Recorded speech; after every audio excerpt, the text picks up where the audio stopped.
saudara semua, Lose Lydia, Shalom. Halo, Kungsi, sinian bang. Ya, Selamat tahun baru Imlek. Iya nih Lause, tiap tahun kan gereja kita selalu merayakan Imlek. Tapi teman aku tuh suka ada yang nanya nih, emangnya boleh merayain Imlek? Mungkin gereja lain itu bukan gereja yang berbasis Chinese kali ya, Lause ya. Sedangkan gereja kita kan sejarahnya adalah gereja Chinese.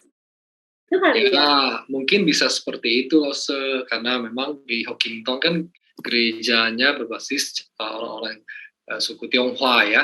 Jadi kebanyakan jemaat tuh merayakan. Tapi sebenarnya kenapa sih banyak gereja orang-orang Kristen tuh nggak merayakan Imlek?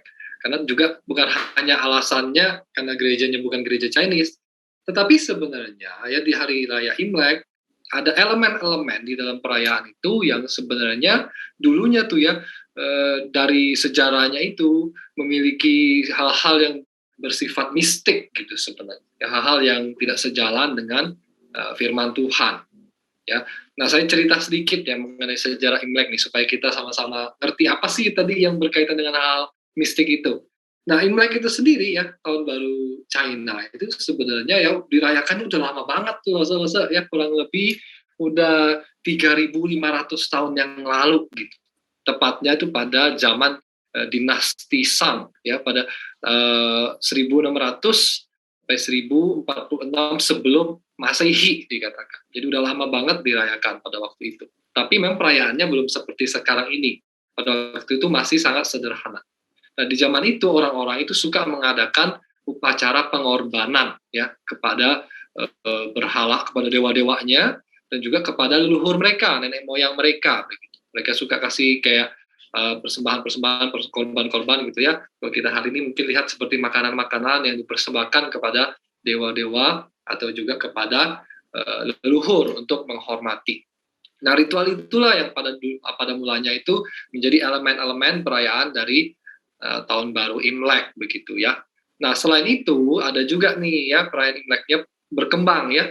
Nah, dari dinasti Shang itu ya berkembang lagi ya perayaan Imleknya. Nah, ini berkaitan dengan cerita dari mitologi ya tentang monster Nian ya. Monster Nian itu ya. Monster Nian tuh ngapain dia? Nah, ini cerita dongeng ya saya cuma mitologi aja, tetapi dari kisah itu akhirnya berkembanglah perayaan Imlek itu. Nah, ceritanya begini. Nah, pada waktu itu ya monster Nian ini dikatakan adalah monster yang suka sekali memakan hasil panen ternak dan penduduk desa gitu. Jadi ternaknya dimakan, hasil panennya dimakan, orang-orangnya dimakan juga. Ya. Anak-anak suka dimakan. Makanya pada waktu itu penduduk tuh sangat takut ceritanya dengan monster Nian ini. Nah, penduduk punya ide bagaimana untuk melindungi diri. Mereka akhirnya apa? Seperti mempersiapkan makanan-makanan ditaruh di depan rumah ya supaya apa monster Nian-nya ini makan makanannya bukan makan makanan mereka gitu. Makan merekanya gitu ya. Jadi makan makanannya aja. Jadi setiap pada waktu itu ya setiap akhir tahun ya mereka udah mulai khawatir nih monster Nian akan datang begitu. Jadi nanti mereka udah mulai siapkan makanan-makanannya nih supaya monster Nian-nya makan nggak makan mereka. Nah pada waktu itu ya ternyata suatu hari ada seorang penduduk dikatakan ya seorang pria tua dia itu melakukan satu hal yang unik ketika yang lainnya bersembunyi dia tuh enggak dia keluar dikatakan mau menghadapi monster Nian-nya itu. Ya dia menggunakan apa? Maksudnya dia menggunakan apa? Pakaian merah begitu ya, dan kemudian menyalakan petasan-petasan. Dan ternyata monster Nian-nya itu takut gitu dengan hal itu. Pakaian merah ya, segala ornamen-ornamen merah, petasan-petasan. Akhirnya dia kabur. Nah, sehingga akhirnya muncullah ya satu budaya mereka merayakan tuh pakai baju merah gitu ya, pakai kertas-kertas merah yang ditempel di rumahnya, petasan-petasan dinyalakan ya sebagai peringatan bahwa itu mereka berhasil mengusir monster Nian itu ya, sehingga penduduknya pada waktu itu menjadi aman. Makanya hari kan Xinjia kita ya sering lihat ya semuanya pakai pakaian merah gitu ya, menggantung lentera-lentera merah, kertas-kertas ditempel di rumah warna merah gitu, petasan dinyalain gitu ya. Jadi sebenarnya untuk memperingati cerita itu bahwa menggunakan pakaian merah, petasan-petasan itu berhasil mengusir monster Nian itu. Nah, dari masa itu berkembang lagi itu ya pada dinasti Han tuh.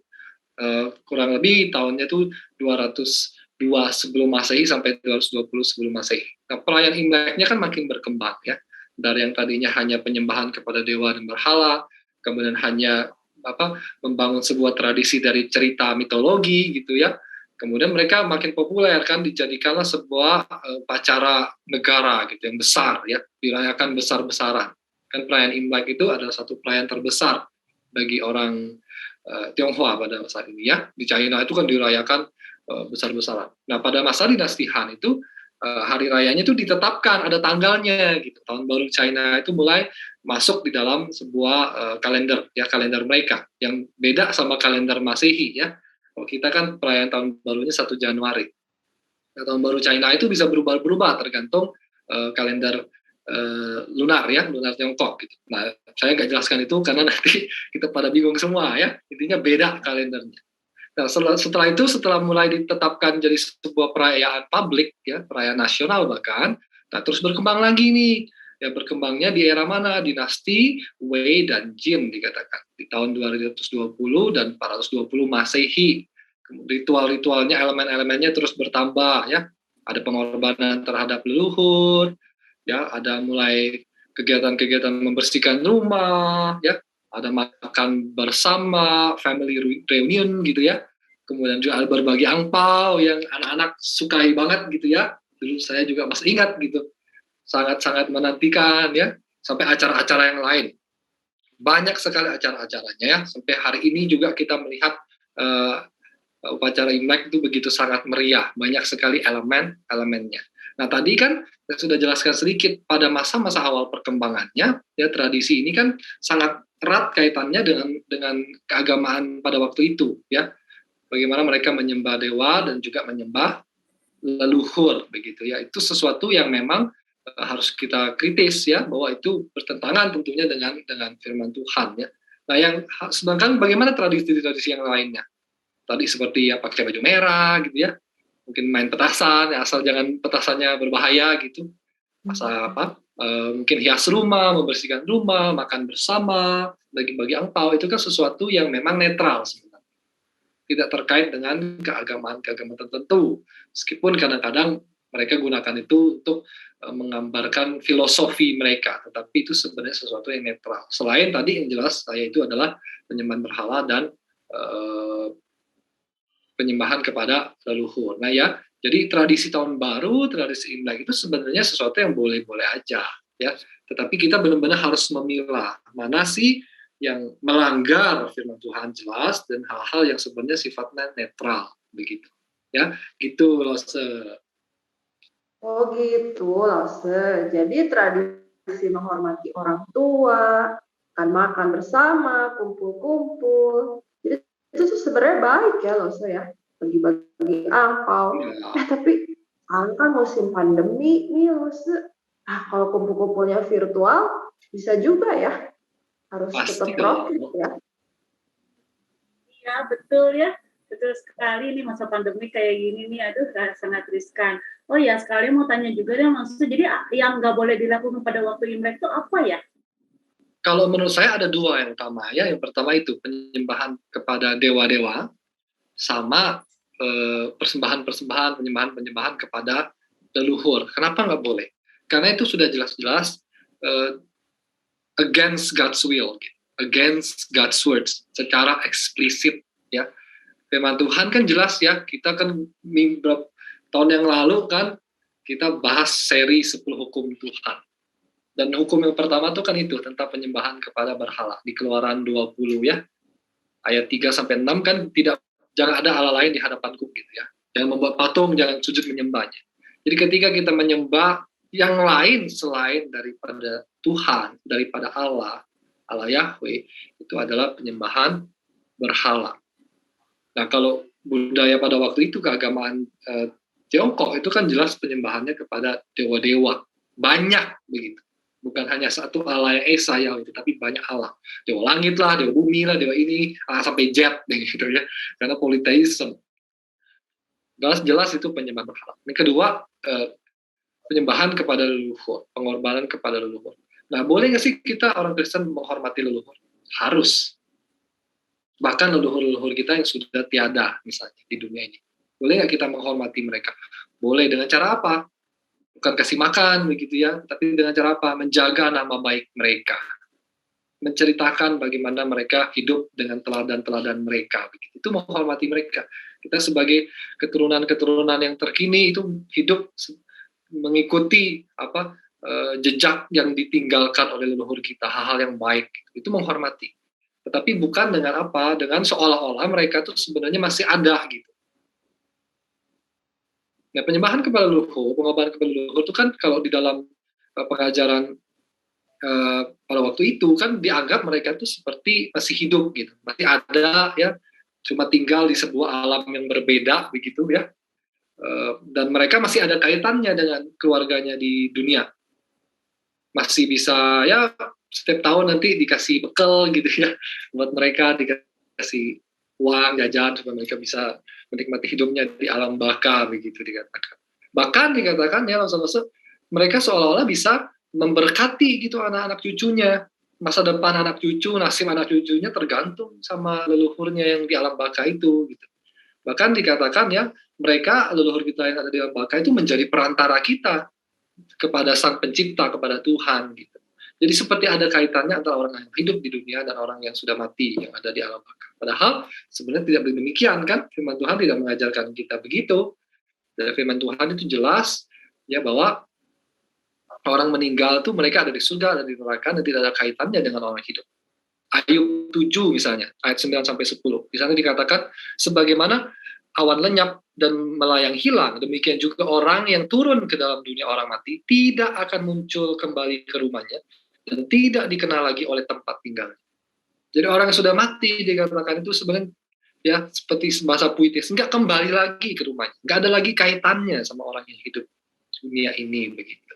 Ya, kemudian juga kalau kita ingat cerita tentang Lazarus ya, tentang Lazarus dan orang kaya begitu. Apa sih ya di dalam Injil Lukas 16 gitu. Ketika orang kaya itu ya sudah mati, Lazarus juga mati, dia lihat Lazarus bersama dengan Abraham. Dia panggil Abraham, tolonglah Lazarus kirimkan ke dunia, ketemu keluarga-keluargaku, masih ada 5 saudara-saudaraku, kasih tahu mereka supaya mereka hidup seperti aku, supaya mereka nanti nggak nasibnya seperti aku menderita. Abraham bilang, oh nggak bisa, ya nggak bisa lagi, ya.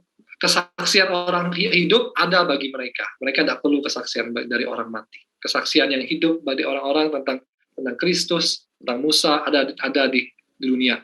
Mereka nggak perlu kesaksian dari orang mati. Artinya apa? Sebenarnya tidak ada kaitannya lagi begitu. Ya, antara orang mati dan orang hidup itu tidak akan lagi saling mempengaruhi satu sama lain.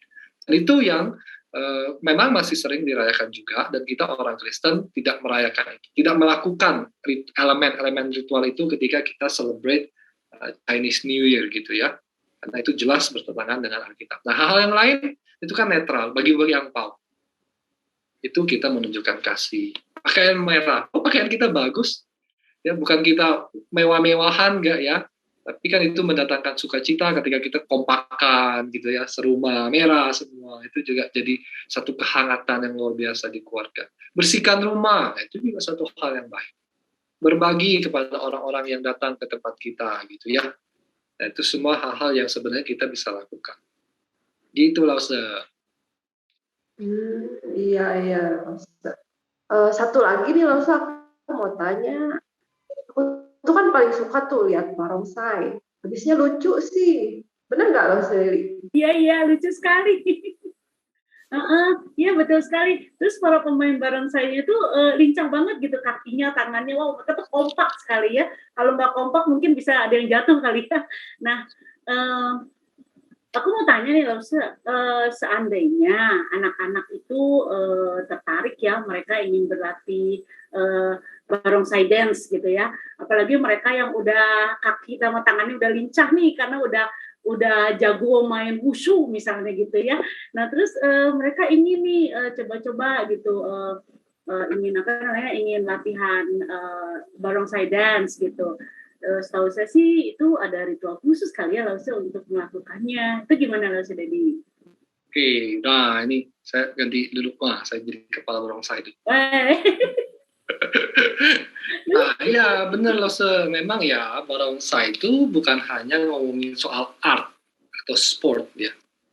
Tapi sebenarnya ya barongsai itu juga sangat erat kaitannya dengan agama Konghucu salah satunya ya. Nah, sebelum saya ngomong ke situ, saya coba jelasin sedikit mengenai barongsai ini. Ya, sejarahnya barongsai itu kayak gimana sih? Nah, ada dua versi. Yang pertama versi mitosnya, mitologi. Tadi kan saya cerita tentang monster Nien, ya di sejarah perkembangan Imlek. Monster Nien ya yang suka makan penduduk desa pada waktu itu. Nah, ada satu mitologi lagi, ini ada kaitannya dengan monster Nien tadi. Ya.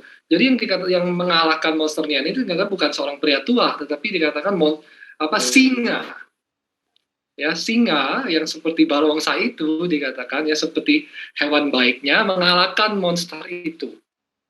Jadi ketika singa itu datang ya seperti barongsai itu, singanya monster niannya itu kabur begitu. Nah, kemudian setelah monsternya kabur, singanya itu pergi gitu ya, nggak balik lagi. Nah, satu kali dikatakan monster nian ini mau balik lagi gitu, balik lagi mau menyerang desa lagi dan singanya nggak ada. Akhirnya kok masyarakatnya kan panik ya. Akhirnya mereka punya ide, ya udah kita bikin aja kostum gitu ya, menyerupai singa itu, kita yang masuk di dalamnya, kita peraga-peragakan, nari-nari gitu ya, kita seperti singanya, usir monsternya. Dan ternyata berhasil gitu, mereka pakai kostum singanya, mereka menari-menari gitu ya, pukul genderangnya, rame gitu, akhirnya kan monsternya yang takut berisik gitu ya, kalah sama singanya, kabur, padahal itu bukan singa beneran. Nah, itu yang versi mitos. Yang versi sejarah gini barongsai ini. Nah, pada tahun 420 sampai 589 Masehi ya, ada masa dinasti Nanpei. Nah, ini panjang ya, dinasti China itu banyak banget. Ya, hafal aja gitu. Ingat aja gitu ya, satu dinasti di tahun 420 sampai 589 dinasti Nanpei ya. Pada waktu itu ya ada seorang pasukan raja ya, Raja Songwen namanya, itu dia itu sedang berperang. Ya, dia berperang dan dia kewalahan sekali melawan musuhnya itu. Karena musuhnya mungkin kuat gitu ya, sehingga dia kewalahan sekali perangnya, mungkin hampir kalah. Akhirnya seorang panglima perang ya dari Raja Songwen ini, panglima perang bernama Zhong Cui, dia itu membuat tiruan boneka singa untuk apa? Untuk mengusir musuhnya itu, nakut-nakutin. Jadi dia bikinlah kostumnya seperti singa, tiruan boneka gitu. Akhirnya mereka nakut-nakutin musuhnya dan musuhnya itu akhirnya pergi, sukses gitu. Yang pertama singanya mengusir monster Nien, itu mitologi. Kalau yang ini ya versi sejarah, boneka-boneka singanya mengusir musuh berperang begitu. Nah, karena dari dua cerita inilah akhirnya barongsai itu ya sampai hari ini masih seringkali muncul gitu ya di hari raya Imlek kita, sebenarnya untuk mengingat kurang lebih dua kisah ini. Bagaimana dia itu seperti itu ya, hewan yang baik, hero-nya gitu ya, mengusir monster yang jahat dan mengusir lawan-lawan perang. Jadi sebenarnya kadang-kadang ya kehadiran barongsai itu kalau ke rumah dikatakan bisa mengusir gitu ya energi-energi yang negatif gitu ya, kan di suaranya drumnya nyaring gitu ya ketika ke rumah gitu ya, itu mengusir energi-energi yang negatif, mengusir roh yang jahat gitu ya, dan juga membawa keberuntungan gitu. Yang membawa keberuntungan sehingga mungkin juga usaha-usaha bisa maju. Nah, itu yang menjadi filosofinya kadang-kadang di balik barongsai. Ya, jadi kadang-kadang dia selalu diundang gitu ya ke rumah yang mengusir hal-hal yang buruk. Padahal kan kita orang percaya nggak percaya begitu. Ya, yang melindungi kita ya dari segala mara bahaya, dari hal-hal yang jahat itu bukan barongsai ya, bukan hewan, bukan diri kita sendiri, tetapi Tuhan. Tuhan itu sendiri sebenarnya yang melindungi kita. Ya nggak sih? Ya, yang menjaga kita senantiasa. Nah, inilah yang menurut saya kita perlu hati-hati sekali untuk rayakan. Kalau untuk mungkin ikut-ikut main barongsai lah, gitu ya, dan segala macamnya. Saya pun sendiri punya pengalaman, karena sejak kecil saya fans barongsai banget, sampai punya barongsai sendiri. gitu ya. Meskipun saya nggak join klub barongsai karena nggak diizinkan orang tua gitu, tapi saya main aja untuk enjoy diri saya sendiri gitu ya. Tapi saya nggak tahu pada waktu itu maknanya seperti itu, gitu ya. Cuma memang kadang-kadang sekarang kita udah sulit bedakan. Ada juga yang udah benar-benar full art, sport gitu ya, lomba antar negara, lomba kontes barongsai gitu. Ada juga yang memang lebih kaitannya sama yang tadi ya, usir-usiran, ya, praktek-praktek agama saudara kita, agama teman-teman kita suku Tionghoa gitu. Nah, cuma kadang-kadang yang sport itu juga mereka nggak lepaskan dari agama. Ritual-ritualnya, barongsainya mungkin masih disembayangin gitu ya, masih dilakukan apalah gitu ya, ritual-ritual memang supaya seolah-olah itu bukan hanya benda mati gitu. Nah, ini yang kita perlu hati-hati ya. Memang menurut saya kalau kita ya main, dance gitu, ketika itu art, sport, kalau saya oke. Tapi apakah kita bisa memisahkan? Nggak bisa kadang-kadang. Karena kita cuma join aja ya di klubnya. Yang mengatur kan mungkin pemilik-pemiliknya. Sehingga kita juga susah begitu ya mengatur. Nah, kalau kayak saya dulu ya udah di rumah sendiri gitu ya, punya sendiri. Tapi saya nggak menyarankan juga ya, kadang-kadang kan nanti malah jadi batu sandungan bagi yang lain. Kok ini udah barongsai di rumahnya padahal kita cuma pajangan doang gitu. Tapi kadang-kadang bisa jadi batu sandungan, mending saya rasa tidak gitu ya, karena kita susah sekali untuk memisahkan itu dari keagamaan, nilai-nilai agama tertentu begitu ya. Ya. Oke, itu ya. Iya. Itu ya Lausu ya, jadi ya harus pikir lagi lah ya. Nah, jadi gini, saya tambahkan sedikit. Kita di dalam merayakan budaya itu seperti ini. Ya, kita orang Kristen dipanggil untuk mentransformasi budaya. Ya, Yohanes 17, 15 sampai 19 Tuhan tuh berkata ya, kita tidak ada di dunia ya. Kita tidak dibuang dari dunia tapi dilindungi daripada yang jahat gitu ya. Kita harus mengubah dunia tempat kita hidup. Jadi kita dipanggil bukan untuk pergi meninggalkan dunia dan budaya. Kita dipanggil untuk mentransformasi. Termasuk budaya Imlek. Semua budaya itu kan pasti ada distorsi dosanya. Benar nggak sih? Karena kan manusia yang membangun itu. Manusia berdosa sehingga budayanya pun menjadi sesuatu yang bisa berdosa. Nggak ada budaya yang nggak terdistorsi dosa. Apapun budayanya. Mau Chinese lah, budaya A, B, C, dan D gitu ya. Pasti ada terdistorsi dosa. Nah, tetapi tiap budaya itu memiliki elemen-elemen yang netral gitu. Pada dirinya sendiri netral, sehingga itu sebenarnya sesuatu yang baik banget gitu. Nah, tugas kita orang percaya adalah apa? Bukan meniadakan semua elemen budaya, tetapi mengubah elemen-elemen yang terdistorsi dosa yang tidak sejalan dengan kebenaran firman Tuhan.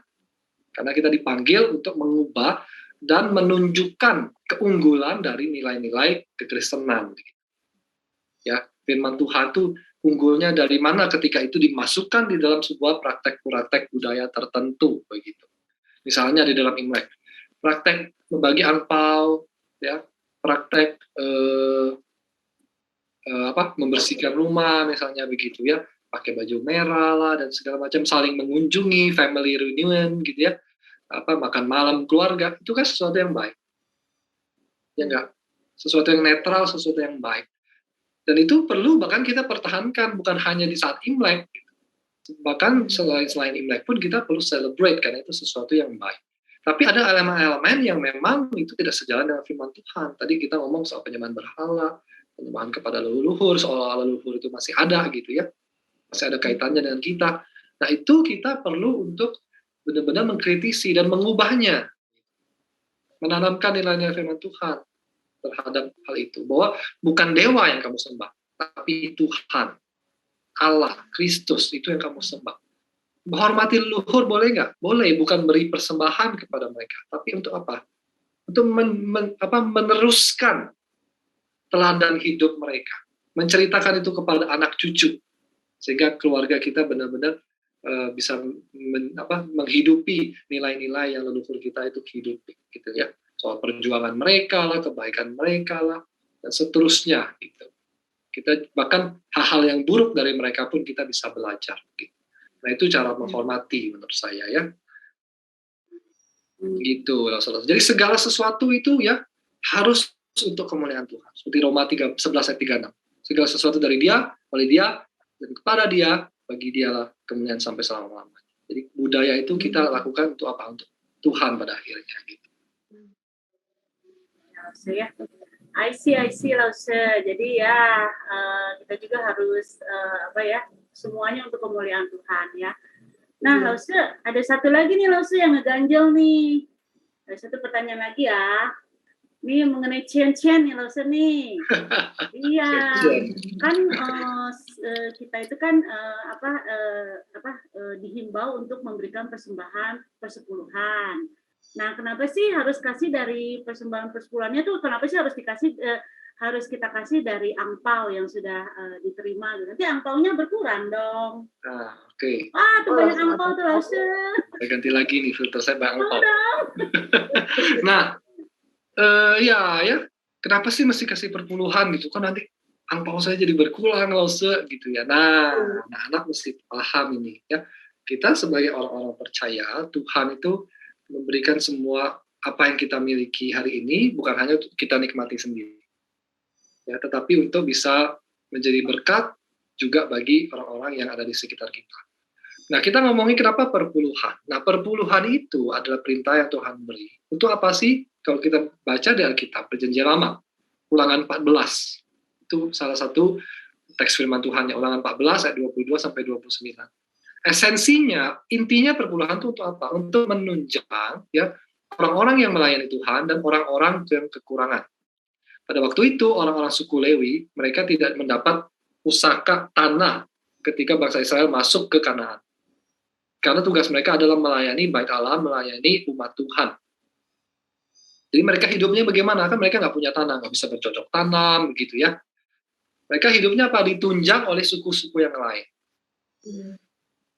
Sehingga mereka bisa fokus melayani Tuhan, begitu ya, ditunjang oleh suku yang lain. Nah, kemudian selain itu, di ayat 29 juga ditekankan bahwa perpuluhan itu digunakan juga mendukung, menolong orang-orang yang kekurangan, orang miskin, orang yang sudah tidak punya pasangan, ya, sudah tidak punya suami misalnya, anak-anak yatim piatu, orang-orang asing, dan seterusnya. Nah, mereka juga perlu nanti ditunjang dengan perpuluhan dari seluruh umat pada waktu itu. Di Perjanjian Baru, Tuhan Yesus juga menekankan itu di dalam Matius 23 ayat 23. Dia pada waktu itu menegur orang Israel, orang Farisi. Dia mengatakan, kamu kasih perpuluhan, tetapi kamu lupa ya untuk melakukan keadilan, berbelas kasih, melakukan kesetiaan, dan seterusnya. Jadi artinya dia bilang yang satu harus kamu lakukan dan yang lain kamu boleh lupakan. Jadi harus perpuluhan diberi, melakukan keadilan, belas kasihan, kesetiaan juga harus melakukan. Pada waktu itu ya orang-orang Farisi itu gini, mereka kasih perpuluhan, tetapi mereka tuh memeras orang-orang miskin dan janda. Perpuluhannya bukan digunakan untuk mendukung kehidupan mereka, justru mereka tuh diperas gitu dengan tradisi-tradisi dan hukum-hukum mereka. Sehingga orang-orang itu kesulitan. Nah, Yesus berkata, kamu beri perpuluhan, tetapi kamu juga harus mendukung orang-orang itu. Jangan diperas. Jadi kita juga demikian. Ketika kita memberi perpuluhan, itu bukan hanya soal, wah kita beri perpuluhan, selesai. Nah, itu dipakai oleh Tuhan untuk apa? Untuk mendukung orang-orang yang ada di sekitar kita. Mendukung pelayanan, mendukung orang-orang yang kekurangan. Sehingga apa yang kita miliki bukan hanya untuk kita habiskan sendiri, tapi juga bisa menjadi berkat bagi banyak orang. Luar biasa kan ketika kita punya berkat, ya kita bisa ambil sedikit loh, hanya 1/10 aja dari apa yang kita punya, dan itu kita bisa bagi kepada orang-orang yang lain yang mungkin tidak mendapatkan berkat seperti yang kita miliki. Ya, rugi nggak sih kita? Nggak rugi dong, karena kita masih punya 90%. Dan yang lebih luar biasanya lagi, kita bisa memberi kepada orang lain. Jadi kita bisa menolong orang lain, dan itu kan sangat-sangat luar biasa ya bagi kita ya, bisa menolong orang lain. Dan terlebih Tuhan nilai, Tuhan lihat. Ya, Tuhan lihat apa perbuatan kita. Nah, kadang-kadang gini ya kita mikir, kenapa sih memberi perpuluhan? Nanti ternyata firman Tuhan tuh nggak mengharuskan memberi perpuluhan, nanti saya rugi.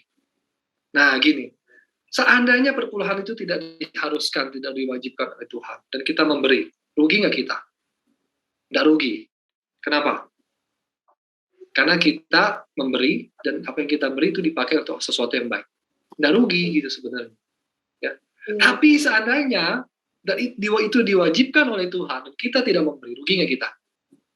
Rugi karena kita berdosa. Ya. Jadi seandainya tidak diwajibkan pun memberi perpuluhan itu tidak rugi. Tapi rugi kalau itu diwajibkan dan kita tidak melakukan. Kita rugi karena kita tidak taat sama Tuhan dan kita melakukan sesuatu yang dosa. Jadi memberi perpuluhan itu tidak akan pernah merugikan kita. Yaitu adalah sesuatu yang Tuhan set sedemikian rupa untuk satu kebaikan bagi kehidupan kita. Itulah. Jadi momen Imlek ini yang kita rayakan ya, bukan hanya ingat-ingat angpaunya yang berjatuhan ini ya, party-partinya, ngumpul-ngumpulnya, pakaiannya yang bagus gitu dan segala macam elemen-elemen yang ada, bukan hanya itu. Itu salah satu bagian, tetapi bukan itu yang paling utama. Paling utama adalah kita melalui perayaan Imlek kita ingat Tuhan. Ingat kebaikan Tuhan, berkat yang sudah Tuhan berikan bagi kita, ingat keluarga, kesehatan yang diberikan Tuhan bagi kita. Ya, itu yang mesti kita utamakan.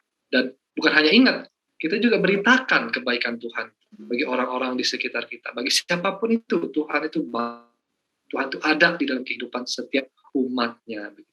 Tuhan itu memberkati setiap kita. Amin ya Rasul ya. Amin. Amin. Oke. Pembahasan kita selesai. Thank you Rasul Riri. Ya, bye. Bye.